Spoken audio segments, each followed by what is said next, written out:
Between hope and fear, they are hunted like game, and not permitted to attain peace of mind, and quiet enjoyment of life.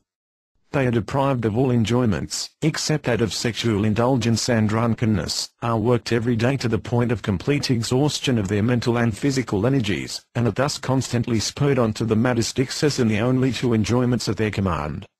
And if they surmount all this, they fall victims to want of work in a crisis when all the little is taken from them, that had hitherto been vouchsafed them. How is it possible, under such conditions, for the lower class, to be healthy and long-lived? What else can be expected than an excess of mortality, an unbroken series of epidemics, a progressive deterioration in the physique of the working population? Let us see how the facts stand. That the dwellings of the workers in the worst portions of the cities, together with the other conditions of life of this class, engender numerous diseases, is attested on all sides. The article already quoted from the Artisan asserts with perfect truth that lung diseases must be the inevitable consequence of such conditions, and that, indeed, cases of this kind are disproportionately frequent in this class. That the bad air of London, and especially of the working people's districts, is in the highest degree favourable to the development of consumption, the hectic appearance of great numbers of persons sufficiently indicates.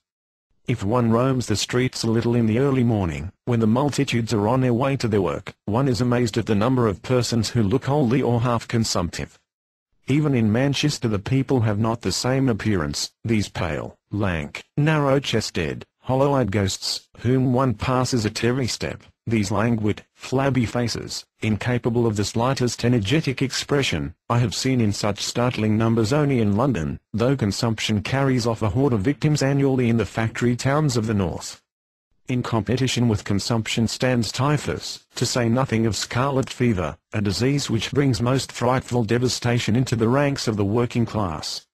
Typhus, that universally diffused affliction, is attributed by the official report on the sanitary condition of the working class, directly to the bad state of the dwellings in the matters of ventilation, drainage, and cleanliness.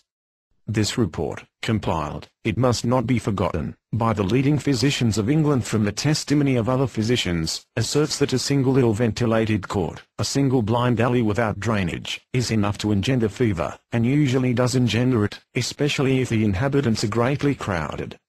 This fever has the same character almost everywhere, and develops in nearly every case into specific typhus. It is to be found in the working people's quarters of all great towns and cities, and in single ill-built ill-kept streets of smaller places, though it naturally seeks out single victims in better districts also.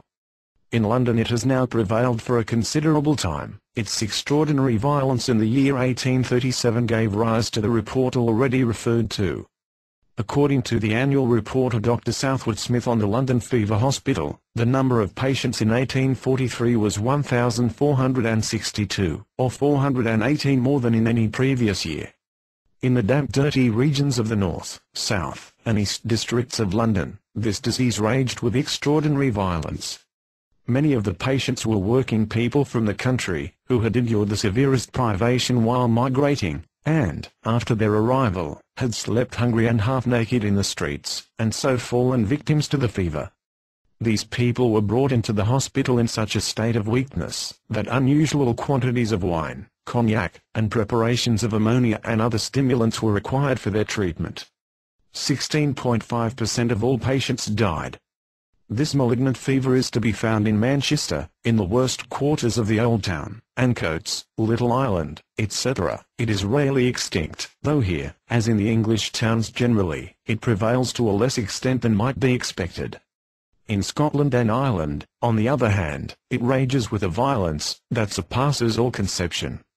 In Edinburgh and Glasgow it broke out in 1817, after the famine, and in 1826 and 1837 with especial violence, after the commercial crisis, subsiding somewhat each time, after having raged about 3 years. In Edinburgh about 6,000 persons were attacked by the fever during the epidemic of 1817, and about 10,000, in that of 1837, and not only the number of persons attacked, but the violence of the disease increased with each repetition 100 But the fury of the epidemic in all former periods seems to have been child's play in comparison with its ravages after the crisis of 1842. On a sixth of the whole indigent population of Scotland was seized by the fever, and the infection was carried, by wandering beggars with fearful rapidity from one locality to another.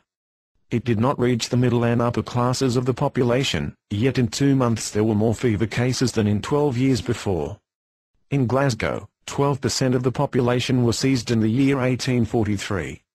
32,000 persons, of whom 32% perished, while this mortality in Manchester and Liverpool does not ordinarily exceed 8%. The illness reached a crisis on the 7th and 15th days. On the latter, the patient usually became yellow, which our authority 100B regards as an indication that the cause of the malady was to be sought in mental excitement and anxiety. In Ireland too, these fever epidemics have become domesticated. During 21 months of the years 1817 to 1818, 39,000 fever patients passed through the Dublin hospital, and in a more recent year, according to Sheriff Allison, 160,000.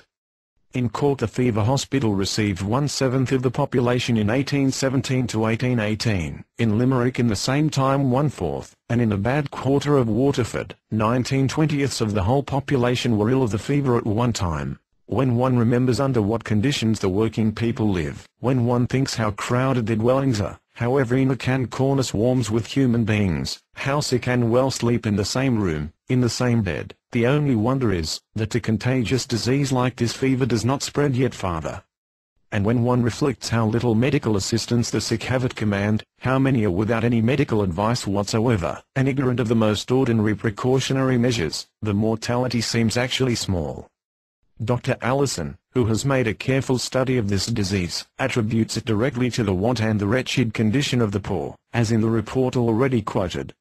He asserts that privations and the insufficient satisfaction of vital needs are what prepare the frame for contagion, and make the epidemic widespread and terrible. He proves that a period of privation, a commercial crisis or a bad harvest, has each time produced the typhus epidemic in Ireland as in Scotland, and that the fury of the plague has fallen almost exclusively on the working class.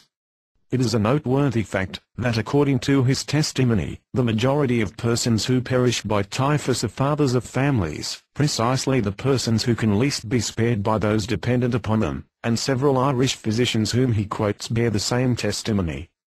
Another category of diseases arises directly from the food, rather than the dwellings of the workers. The food of the laborer, indigestible enough in itself, is utterly unfit for young children, and he has neither means nor time to get his children more suitable food. Moreover, the custom of giving children spirits, and even opium, is very general, and these two influences, with the rest of the conditions of life prejudicial to bodily development, give rise to the most diverse affections of the digestive organs, leaving lifelong traces behind them. Nearly all workers have stomachs more or less weak, and are yet forced to adhere to the diet which is the root of the evil. How should they know what is to blame for it? And if they knew, how could they obtain a more suitable regimen, so long as they cannot adopt a different way of living, and are not better educated? But new disease arises during childhood from impaired digestion.